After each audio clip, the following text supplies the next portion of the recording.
governor of California has banned the sale of new gasoline cars starting 2035. So pretty much starting 2035, you will not be able to sell, I guess, a brand new car that is powered by oil, by gas. Please. Quick question. Because as you know, I studied in the UK and lived in the UK. When they say gasoline in US, what do they mean? Do they mean petrol or Yeah, do they mean petrol. They mean petrol. So I mean, oh, most cars in the world, normal petrol or a special kind of no, petrol? no, no more petrol that you get at the gas station. Pretty much cars that you go to the gas station. So most cars are, you go to the gas station, you put petrol. In Europe, there are a lot you go and you put diesel. And Hmm. in some countries they have these gas based. I've seen it. I think in Brazil I saw it. In Brazil, by the way, it's ridiculous how expensive gas is at the gas station. It's the same price as the United States, or more than the U.S. probably same price as Europe, which I found to be shocking. But a lot of the cars are exactly powered by gas, But something like that. sorry, I thought in Brazil, I remember this from when I was a kid. It was famous that Brazil cars run on ethanol or Yeah, alcohol. yeah, I don't know whether it's ethanol, gas, or something like that. So a lot of cars have that because exactly oil is, Uh, yeah, by the way, our audience double check us on these because yeah. I'm But I talking was out. just there. I was just there in December 2019 before the world Uh, ended in a way, and I was shocked at how expensive. Because given the purchase power and how much other things cost there, it was surprising that gas at the gas station was pretty much the same price as in Europe. So I was like, how do people? Because you take an Uber and the Uber wouldn't cost anything. I was like, this make no sense. And they're like, these cars don't run on gas from the gas station. So and on ah, oil from the gas station. So yeah, exactly what it is. So anyway, this ban by California, they're not the first place to do it. There are at least a dozen other countries that have made similar pledges by 2030. So this includes England, Germany, Norway, Sweden, Israel, and India.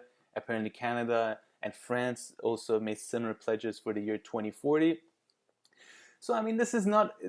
I kind of have not bad developments to trend. It's nothing shocking. And then the other day I was arguing that the aviation industry, in a way, is wrongly maligned because they're only responsible for 2%, 2 to 3% of global greenhouse gas emissions. And in the case of California, for instance, they're only responsible for 1%, whereas passenger vehicles emit 28% of all greenhouse gases in California.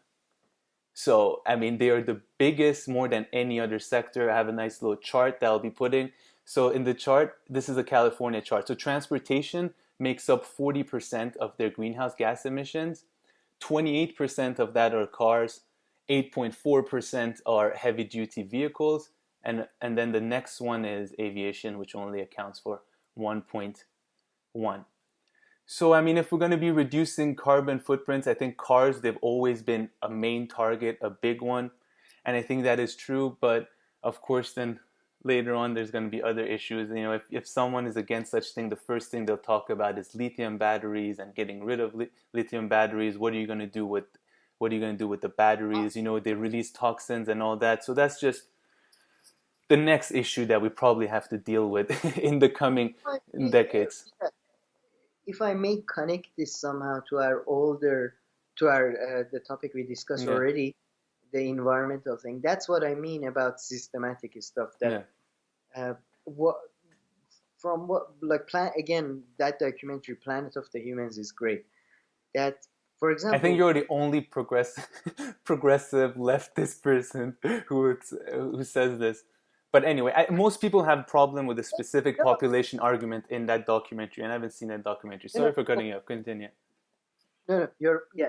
Thanks for the clarification, but yeah, it's for example, I think the solution is probably not, yeah, we basically have to find a way to use more public transport rather Yeah. than I a mean, more this is efficient. California, and they barely have any public transport, I'm guessing, except buses. But for instance, they rode You know, it's rail.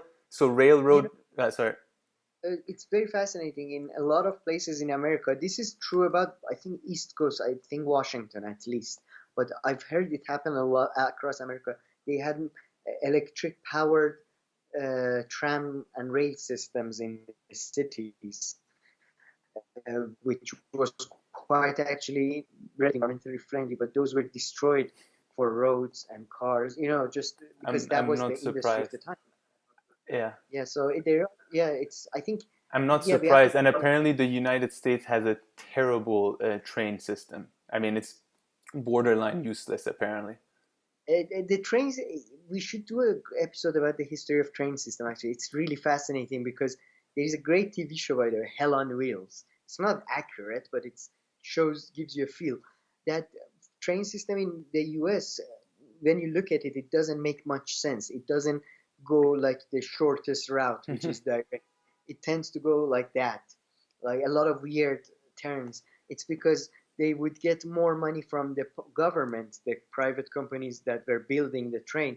This way they could get more money from the government. And it was a massive corruption case.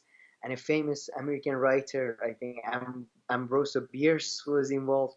It's fascinating. But yeah, you're right. The train system, because of the corruption, it's really weird. Yeah. It doesn't No, make sense. that's very interesting. But yeah, so California said that they're going to ban, and I mean, the hope is, from the point of view of environmentalists, is that other states will follow suit. And I think, I mean, addressing the carbon that comes out of modes of transportation, is specifically car, in the kind of discussions that we're having, it's one of the more legitimate ones.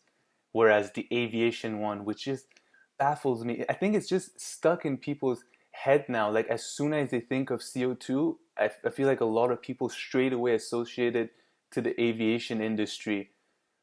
But No, it's, yeah. I mean, I feel like, I wonder if there's something I'm missing. So if anybody thinks, is there something I'm missing in the story, that the aviation industry globally is responsible for 2 to 3% of greenhouse gas emissions. So even if we do all the regulation we want, and of course it's supposed to grow, so it's supposed to become more. So I mean, we should bear that in mind. But currently, it's only 2 to 3%. So if we were even to kill ourselves, and there's all kinds of regulations and lifestyle changes, we could cut it down to 1%. Whereas I think there are other areas which we should, direct our energy and focus towards, such as cars, which is, I mean, huge. And I think these statistics are similar for all of the US, passenger vehicles specifically emitting 28% of greenhouse gases.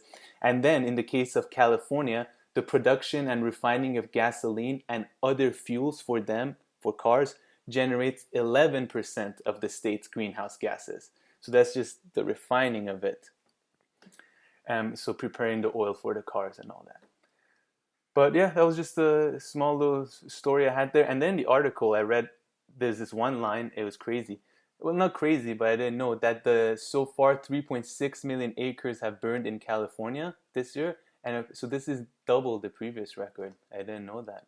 I didn't look more into it. So I think they're referring to 2020, and there were, of course, fires in 2019, 2018, blah, blah. So double the previous record, that's maybe something I should look more into, but this was written in the article. That's awful. Yeah. Just yeah, surprisingly, I don't disagree with you there. I'm not gonna. I have a problem with the methodology of the. So what are what are cars? No, answer. What is a car? How do you define car?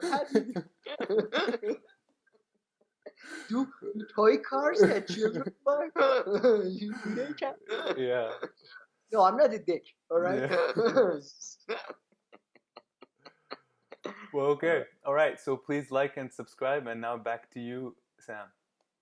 Yeah, please like and subscribe to spread the word. And also comment, catch us or bullshits. We're talking here for over 2 hours. So please point out everything that we're saying which is wrong. Or, I mean, I would really love to be challenged on the whole aviation thing. I mean, I feel like it's something I haven't really looked into, but I keep on running into this one specific argument that I would make. So I'd love for somebody else to perhaps highlight why the aviation industry so far you have chosen aviation and gender reveal party to be your two major issues every week. Yo, as a